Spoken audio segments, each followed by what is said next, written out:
Welcome back to Venba Media Tech. இன்னைக்கு இந்த வீடியோவில் நம்ம என்ன பார்க்க போகிறோம் அப்படின்னு பார்த்தீங்கன்னா, யூனிட்டி சி ஷார்ப்போட ஸ்ட்ரக்சரை வந்து நம்ம பார்க்க போகிறோம்.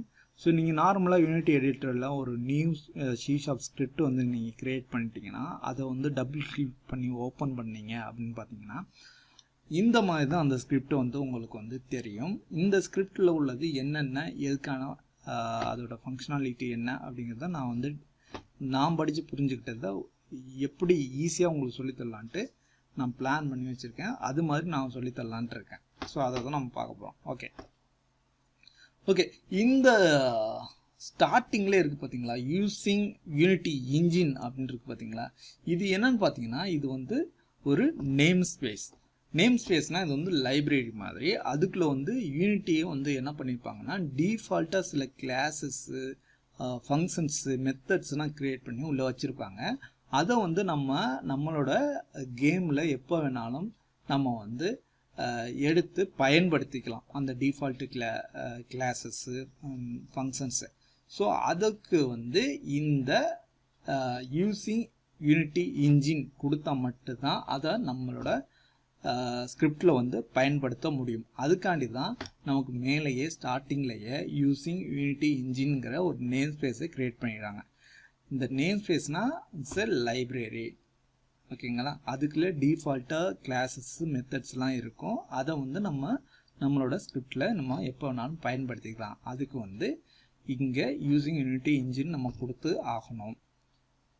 ஓகே, அடுத்ததாக இருக்கிறது பார்த்திங்கன்னா கிளாஸஸ். நம்ம போன வீடியோவில் நம்ம கிளாஸஸ் வந்து எதுக்காண்டி இருக்குது அப்படின்னு நம்ம பார்த்துட்டோம். நம்ம நார்மலாக ஒரு ஸ்கிரிப்ட் க்ரியேட் பண்ணி நேம் கொடுக்கும்போதே அந்த நேமும் இந்த கிளாஸோட நேமும் ஒரே மாதிரி இருக்க மாதிரி பார்த்துக்கணும் அப்படின்னு சொன்னோம். ஒரே மாதிரி இருக்க மாதிரி பார்த்துக்கிறத விட நம்ம நேம் வந்து அங்கே அசைன் பண்ணும்போது இங்கே ஆட்டோமேட்டிக்காக கிளாஸ் நேம் வந்து அதே நேமில் க்ரியேட் ஆயிரும். ஸோ அதுக்கப்புறம் நம்ம அங்கே ரீநேம் பண்ணக்கூடாதுன்னு நம்ம சொல்லியிருந்தோம். ஏன்னா இது வந்து எரர் அடிக்கும். இந்த கிளாஸ் நேமும் நம்மளோட ஸ்கிரிப்டோட நேமும் ஒரே மாதிரி இருக்கணும், ஓகேவா. நார்மலாக இந்த கிளாஸ்னு என்னன்னு பார்த்தீங்கன்னா, இது வந்து ஒரு பேசிக் வந்து ப்ளூ பிரிண்ட் இல்லைன்னா பேசிக் வந்து ஸ்ட்ரக்சர் ஆஃப் த ஆப்ஜெக்ட் நம்ம சொல்லலாம்.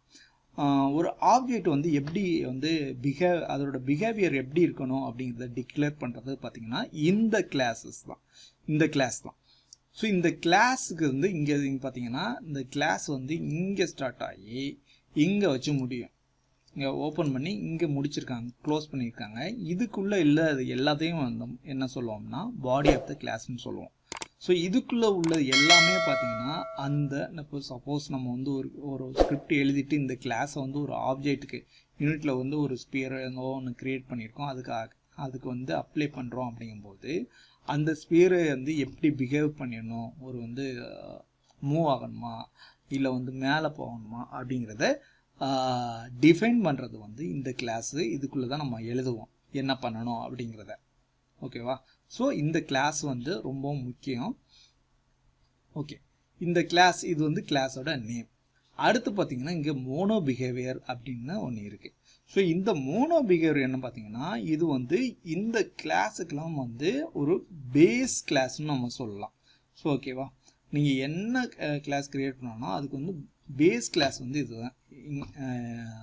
பேஸ் கிளாஸ் வந்து இந்த மோனோ பிஹேவியர் தான்.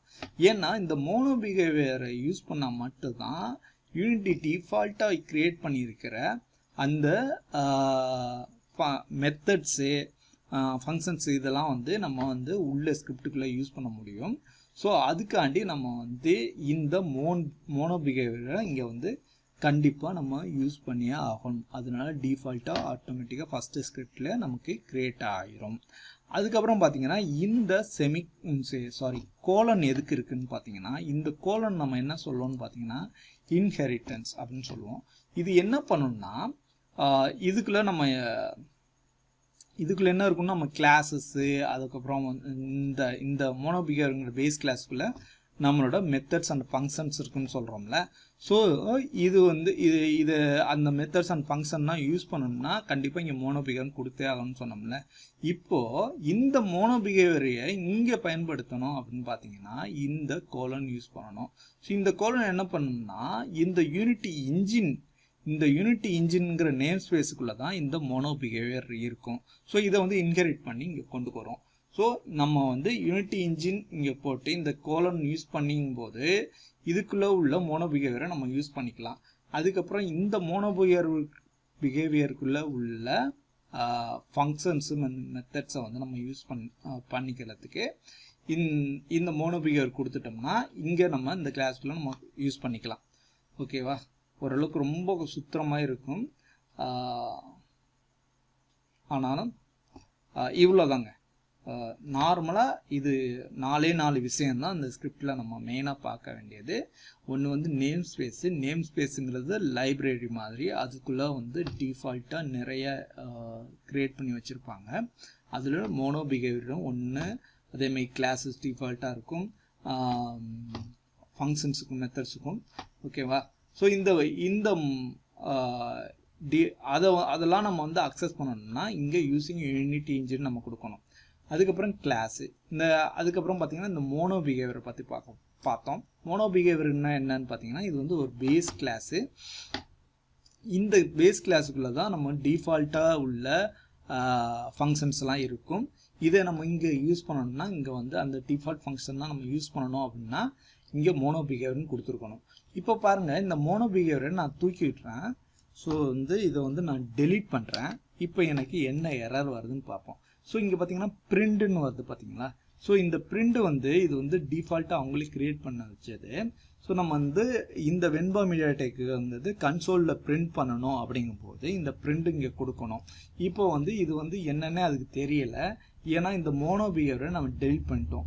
ஸோ இது எல்லாமே இந்த மோனோ பிஹேவியர் இதுக்குள்ளே தான் இருக்கும்.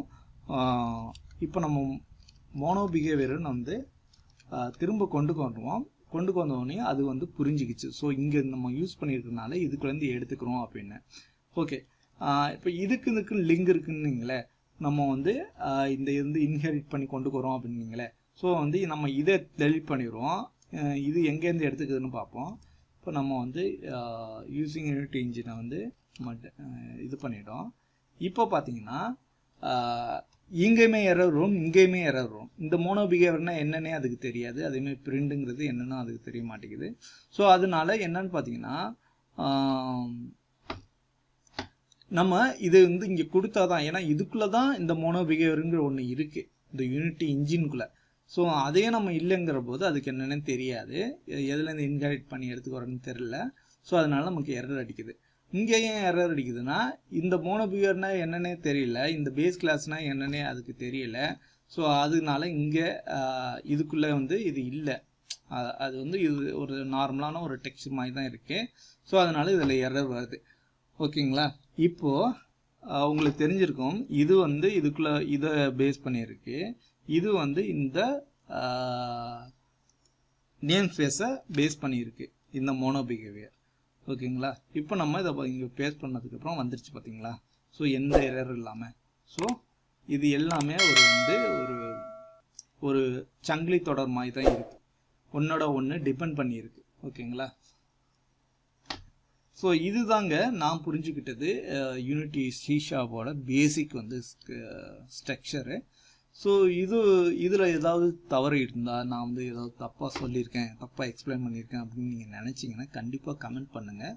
ஸோ நானும் அப்டேட் பண்ணிக்கிறேன், நம்மளோட சேனலோட சப்ஸ்கிரைபர்லாம் அப்டேட் பண்ணிக்குவாங்க. பேசிக்காக நான் வந்து பெரிய ஒரு ப்ரோக்ராமர்னால் கிடையாது, நான் வந்து 3D ஆர்டிஸ்ட் தான். பட் எனக்கு தெரிஞ்ச அளவுக்கு நான் புரிஞ்சுக்கிட்டதை நான் வந்து என்னோட சப்ஸ்கிரைபருக்கு, என்னோட 3D ஆர்டிஸ்ட் கம்யூனிட்டிக்கு நான் வந்து எங்கள் ஸ்டைலில் வந்து சொல்லிக் கொடுக்கலாம் அப்படிங்கிற ஒரு முயற்சியில் தான் இந்த வீடியோ நான் பண்ணுறேன். வீடியோ பிடிச்சிருந்தால் லைக் பண்ணுங்கள், ரொம்ப பிடிச்சிருந்தா உங்கள் ஃப்ரெண்ட்ஸுக்கு ஷேர் பண்ணுங்கள். அடுத்த வீடியோவில் சந்திப்போம். நன்றி.